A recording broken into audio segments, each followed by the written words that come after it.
Hi friends, welcome to back SR Logic Academy.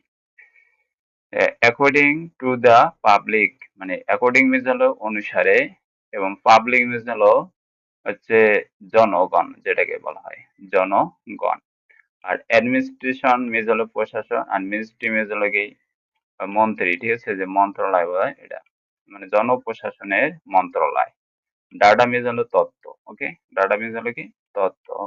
তাহলে এখানে বুঝলাম জনপ্রশাসন মন্ত্রণালয়ের তথ্য অনুযায়ী। ওকে, অল এইট সিনিয়র সেক্রেটারি মানে হচ্ছে এই অল কাকে বুঝাইছে, আটজন সিনিয়র সেক্রেটারিকে বুঝাইছে, আটজন সচিবকে বুঝাইছে। ওকে, মানে আটজন সিনিয়র সচিব।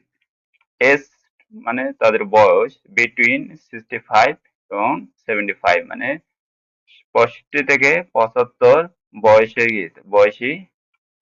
আর কন্ট্রাকচুয়াল মিন্স হলো কি চুক্তিভিত্তিক, অ্যাপয়েন্টস মিন্স হলো কি নিয়োগ। ওকে, তো এখানে বলছে 65 থেকে 75 বয়সী আটজন। ওকে, এতে অল এইট মানে কি আটজন সিনিয়র সচিব চুক্তিভিত্তিক কি কন্ট্রাকচুয়াল আর কন্ট্রাকচুয়াল অ্যাপয়েন্টস মানে চুক্তিভিত্তিক নিয়োগ প্রাপ্ত। তো আমরা এখানে দেন হচ্ছে মোস্ট অফ, মানে মানে অধিকাংশ, হুম মানে কি কাদের, হুমটা কাকে বুঝাইছে, ওই আটজন যে সিনিয়র সচিব আছে, দ্য ওয়ালেট সিনিয়র সেক্রেটারি মানে আটজন যে সিনিয়র সচিব আছে এটাকে বুঝাইছে। দেন হচ্ছে হ্যাড বিনটা হলো আপনার আউট অফ, ঠিক আছে, মানে কি তারা বাইরে ছিল। আর মানে হুম হ্যাড বিন মানে কি তারা অধিকাংশ কি বাইরে ছিল। অ্যাডমিনিস্ট্রেশন রুলস মানে মানে নীতি, মানে প্রশাসনের নীতির বাইরে তারা ছিল। ফর ওভার এ ডিকেড, কিন্তু খুবই গুরুত্বপূর্ণ একটা ওভার এ ডিকেড মিনস নাকি দশকের বাইরে, ঠিক আছে। ডিকেড মানে হচ্ছে দশক, মানে এক দশ, এই ডিকেড মিনস নাকি এক দশকের বাইরে, ঠিক আছে। আমরা এখন ফর ইজ কি একটা প্রিপজিশন, তাহলে আমরা জানি ফরের ব্যবহার হলো ফর হইতেছে আপনার সময়ের, যে ফর হচ্ছে পেরিয়ড অফ টাইমের ক্ষেত্রে আমরা যে বুঝি, ঠিক আছে, পিরিয়ড অফ টাইম। যেমন হচ্ছে কত ঘন্টা, মানে টাইম কত ঘন্টা, তারপর হচ্ছে ইয়ার্স এর ক্ষেত্রে এবং সংখ্যার ক্ষেত্রে আমরা কি ফর ইউজ করি, মানে পিরিয়ড অফ টাইমের ক্ষেত্রে ইউজ করি। আর সিন্স হলো পয়েন্ট অফ টাইম, সিন্সটার ব্যবহার হলো পয়েন্ট অফ টাইম বলতে বুঝি মর্নিং, ইভিনিং, নাইট, মানে এখন থেকে শুরু হলে। আর ফরের বাংলা অর্থ ধরে বা যাবত, ঠিক আছে।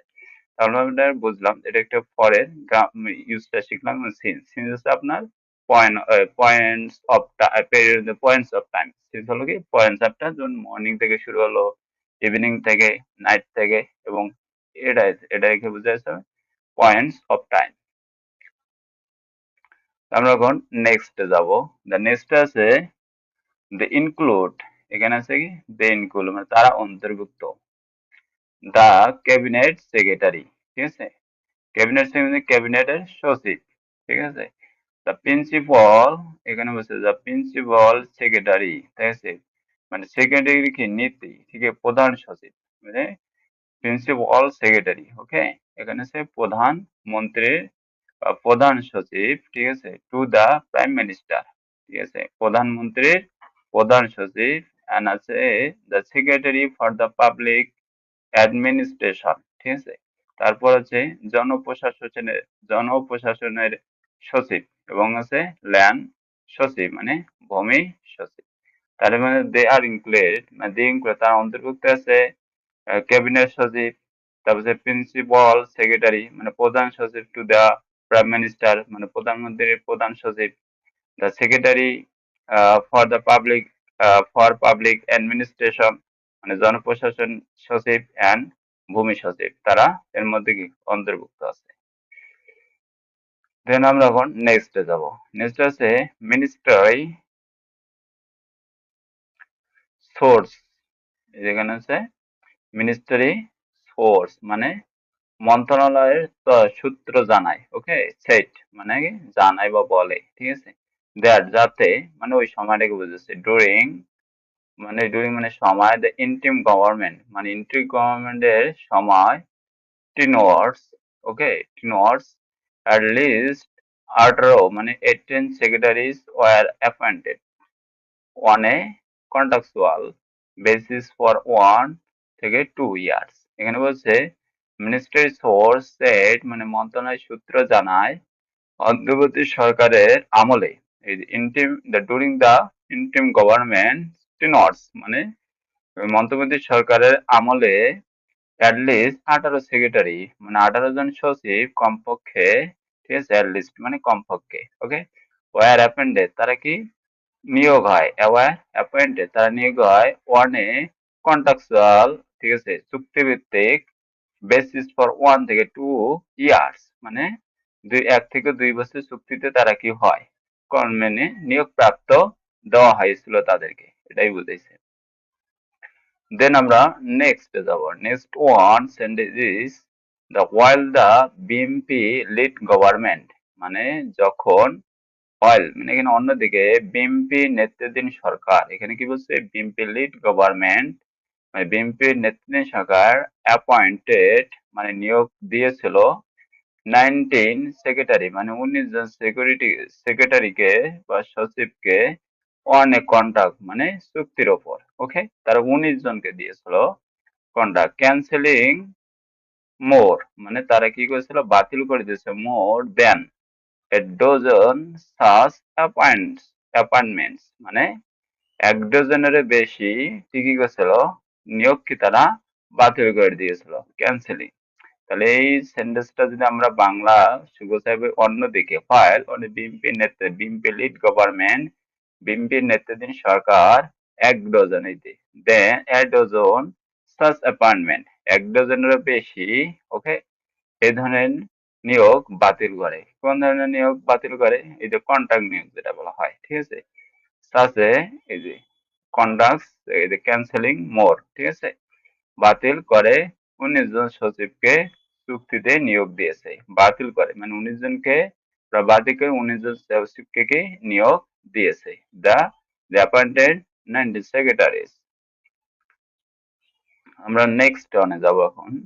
নেক্সট অন কি বলছে sense of indecision, indecision and instability. Indecision means হলো কি সিদ্ধান্তহীনতা, আর ইনস্টেবিলিটি মিনস হলো অস্থিতিশীলতা, আর ভিজিবল মানে হচ্ছে দেখা যাচ্ছে বা লক্ষণ, ঠিক আছে। আর যে সিলেক্টিং টপ অফিসিয়াল মানে সিলেক্টিং মানে কি যাদেরকে সিলেক্ট করেছে, ঠিক আছে, নির্বাচন করেছে, অফিসিয়াল অফিসিয়াল মিনস কর্মকর্তারা, এখানে কি বলছে শীর্ষ কর্মকর্তা টপ অফিসিয়াল মানে শীর্ষ কর্মকর্তা নির্বাচনে সিলেক্টিং মানে নির্বাচনে কিভাবে সিদ্ধান্ত হতে, ইনডিসিশন মানে সিদ্ধান্তহীনতা ও ইনস্টাবিলিটি মানে কি অস্থিতিশীলতা, আর ভিজিবল মানে লক্ষণ দেখা যাচ্ছে। সাডেনলি ইমেজ হলো কি হঠাৎ, ডিসিশন ইমেজ হলো সিদ্ধান্ত, should not be made regarding senior post, এখানে বলছে হঠাৎ সিদ্ধান্ত should not be made regarding, okay, তো রিগার্ডিং মিজ হলো কি সংক্রান্ত, রিগার্ডিং মিজ হলো সংক্রান্ত সিনিয়র পোস্ট, এখানে কি বলছে উচ্চপদস্থ পদ দিয়ে আকস্মিক সিদ্ধান্ত নেওয়া উচিত নয়, ঠিক আছে। Suddenly decision should not be made regarding senior মানে হঠাৎ সিদ্ধান্ত নেওয়া কি উচিত নয় সংক্রান্ত সিনিয়র পোস্ট নিয়ে, ঠিক আছে, এটাই বুঝেছে। তো আমরা এটা পুরো যে প্যারাটা আছে এটা বুঝলাম ভালোভাবে, এবং এখানে অনেকগুলো ভোকাবুলারি গুরুত্বপূর্ণ, এবং আমরা এখানে কিছু টেন্সেরও ব্যবহার শিখছি, এবং কি ফর প্রিপজিশনের ব্যবহার শিখছি, and এবং কি প্যাসেজের যে মূল ধারা, প্যাসেজ কি বলছে এটাই বোঝা যাচ্ছে মেইন টপিকস, ওকে।